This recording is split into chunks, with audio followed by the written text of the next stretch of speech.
2025년 6월 26일 목요일 새벽기도에 오신 여러분을 주님의 이름으로 축복하고 환영합니다. 오늘 우리에게 주신 하나님의 말씀은 역대상 26장 1절부터 32절까지의 말씀입니다.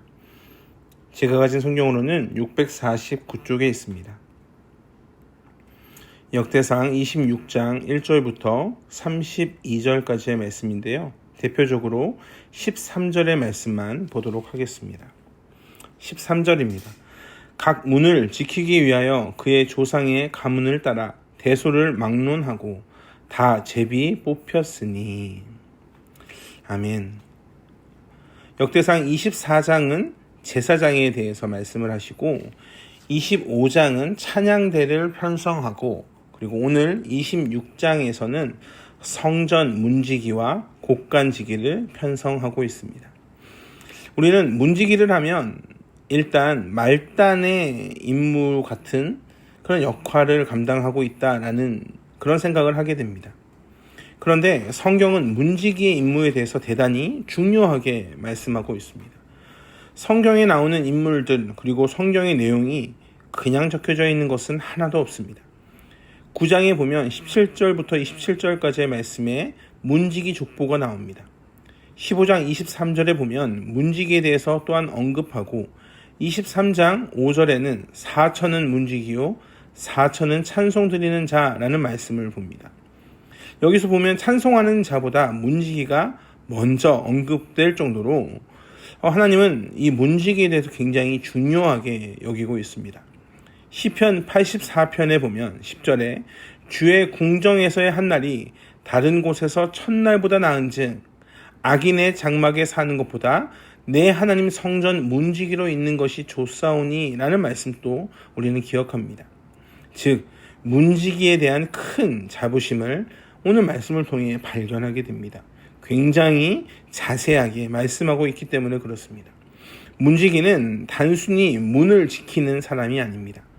성소의 출입을 관리하고 성결함을 지키는 역할을 감당합니다. 이는 예배에 들어가기 전에 거룩함을 점검하는 매우 중요한 직책임을 말씀하고 있습니다. 그래서 찬양을 담당하는 자보다 앞서 언급된 것은 성전 질서와 거룩의 수무장 역할을 중요하게 생각했기 때문에 그렇습니다. 예루살렘을 정복하여 법궤를 운반해 오는 것으로 시작해서 성전을 건축할 자재를 비축하고 성전에서 수종드는 레위인, 섬기는 제사장, 찬양대 등을 언급한 후에 이제 마지막에 이르러서 문지기의 반차를 말씀합니다. 여기서도 확인되는 것은 문지기의 임무가 이것을 안전하게 지키는 그런 귀한 임무라는 것을 말씀을 통해 알게 됩니다. 그럼 신약을 살아가는 우리에게는 어떻게 적용이 될까요? 에베소서 6장에서 말씀하시는 영적 경계의 도구, 즉 하나님의 전신갑주를 들 수 있습니다. 진리의 허리띠, 의의 흉배, 평안의 신, 믿음의 방패, 구원의 투구, 성령의 검을 가지라입니다. 즉 내 마음을 지키고 죄, 거짓, 유혹, 그 마귀의 사탄의 공격으로부터 방어를 하는 겁니다. 왜냐하면 우리가 교회이기 때문에 그렇습니다. 우리가 성전이기 때문에 그렇습니다. 우리의 마음의 문을 지키는 것이 너무나 중요합니다. 이전에는 형식이 너무나 중요했던 적이 있습니다. 예배당에서 강대상에 올라가 뛰어놀게 되면 엄청나게 혼났던 기억이 있습니다.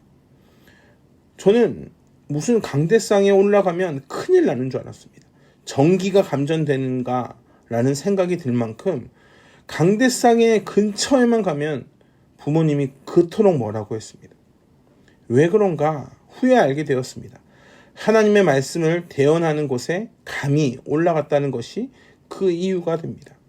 그래서 강대상을 청소하시는 권사님은 따로 계셨었습니다.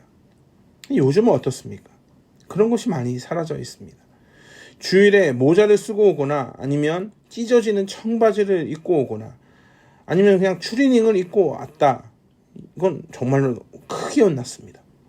복장에 신경을 많이 썼었습니다. 헌금을 어떻게 했습니까? 새 돈을 뽑던지 아니면 다리미질까지 해서 드렸습니다. 그러나 그런 것이 너무나 형식적이어서 많은 것이 사라져 있는 현실 가운데 있습니다.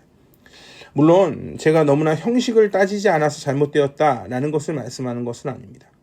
그러나 참 인간이 너무나 연약해서 형식을 버리는 것은 괜찮지만 그 형식 안에 있는 정신까지 버려버린 것은 사실 문제가 있습니다. 정신까지 없어진 것이 아쉽다는 겁니다. 왜냐하면 형식이 무너진 상황에서 정신을 바르게 세우는 것이 참 쉽지 않기 때문에 그렇습니다. 근데 예배가 너무 쉬워졌습니다. 예배당에 들어오는 것이 너무 편해졌습니다. 예배는 하나님을 만나는 귀한 시간입니다. 성전이 얼마나 귀한 곳인가, 성전이 얼마나 아름다운 곳인가, 그런 성전을 죄인인 우리에게 허락하셨습니다. 그래서 너무나 귀해서 그것을 감히 우리가 감당할 수 있을까라는 그런 마음이 우리에게 필요합니다. 그런데 일주일 동안 아무렇지 않게 죄를 짓고 일주일 동안 내 마음대로 살다가 그저 주일에 그냥 예배는 드려야지 라고 해서 예배를 드리면 다 괜찮아지는가? 아니, 그렇지 않습니다. 예배라는 공간, 성전이라는 공간이 그런 공간이 아닙니다. 거룩하고 거룩한 곳에서 선한 행동을 지키도록 노력해야 될 필요가 있습니다. 13절을 보면 각 문을 지키기 위해 제비를 뽑습니다. 그 종족을 따라 대손을 막론하고 제비를 뽑습니다. 근데 여기서 무엇을 말씀하시냐면 그 제비를 뽑을 만큼 문지기의 자리가 너무나 영광스러운 자리라는 말씀입니다. 제비 뽑힌 자들에게 위치를 정해줍니다. 명예로운 자리, 이들은 정신을 바르게 차리고 자기가 있는 곳에서 맡겨진 임무를 충실하게 했을 겁니다. 물론 문지기의 임무는 성전만 지키는 것이 아닙니다. 본문에 곳간이라는 말이 7번이나 등장합니다. 이곳은 제사와 관계 있는 성물이 있는 곳이고, 즉 하나님 앞에 구별하여야 되는 그 성물들이 있는 공간입니다. 성전 건축을 위한 성물도 있었습니다. 주신 귀한 은혜들을 잘 지키는 것이 너무나 중요합니다. 바울 사도가 디모데에게 이렇게 말씀합니다. 디모데후서 1장 13절에서 14절입니다. 너는 그리스도 예수 안에 있는 믿음과 사랑으로서 내게 들은 바 바른 말을 본받아 지키고 우리 안에 거하시는 성령으로 말미암아 내게 부탁한 아름다운 것을 지키라. 즉 우리가 성물이라는 겁니다. 우리가 하나님의 백성으로 거룩하게 구별된 삶을 살아야 합니다. 보수할 것이 적겠습니까? 많겠습니까? 많습니다. 지켜야 할 것이 적겠습니까? 많겠습니까? 너무나 많이 있습니다. 세상이 우리에게 계속 변화를 요구할 때 우리는 진리를 붙잡고 견고하게 지켜야 할 것입니다. 진리를 절대로 세상에 양보하지 않아야 합니다. 특히 바른 생활을 절대 양보하지 않아야 합니다. 그런데 바른 생활을 하지 않을 때 겉으로 바로 티가 나겠습니까? 그렇지 않습니다. 처음에는 아무런 문제가 없습니다. 그냥 똑같이 삽니다.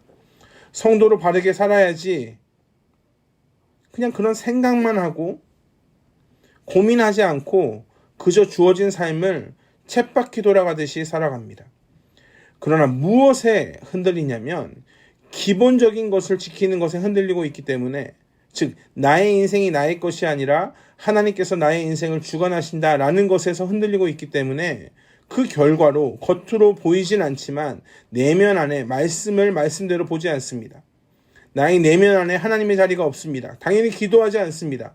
그래서 결국 무엇으로 나타나냐면 하나님의 백성으로서 고민하지 않게 됩니다. 하나님의 영광을 위해 오늘 내가 지켜야 될 것이 무엇이고 내가 보호해야 할 것이 무엇인지 생각하지 않습니다. 그래서 허무함만 남습니다. 개개인의 성화를 시키는 것이 단번에 나타나는가? 그저 마음대로 세상을 받아들이게 되고 다 이렇게 사는데 어쩔 수 없지. 하나님 나 어떻게 하라고요?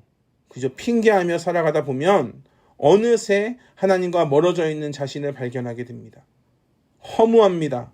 내 안에 그리스도가 없기에, 나만 가득하기에, 지켜야 할 성물을 바르게 지키지 못했기에 인생의 즐거움을 누리지 못합니다. 사랑하는 성도 여러분, 여러분이 성물이고 여러분이 문지기의 역할을 잘 감당해야 합니다. 다윗에게 뭐라고 말씀하셨습니까? 너를 위해 집을 세우겠다. 하나님이 나를 위해 집을 세우신다라고 말씀하셨습니다. 우리에게도 같은 말씀을 하십니다. 너를 위해 집을 세우시겠다. 하나님이 세우신 집에 우리가 살면서 우리는 고민해야 합니다.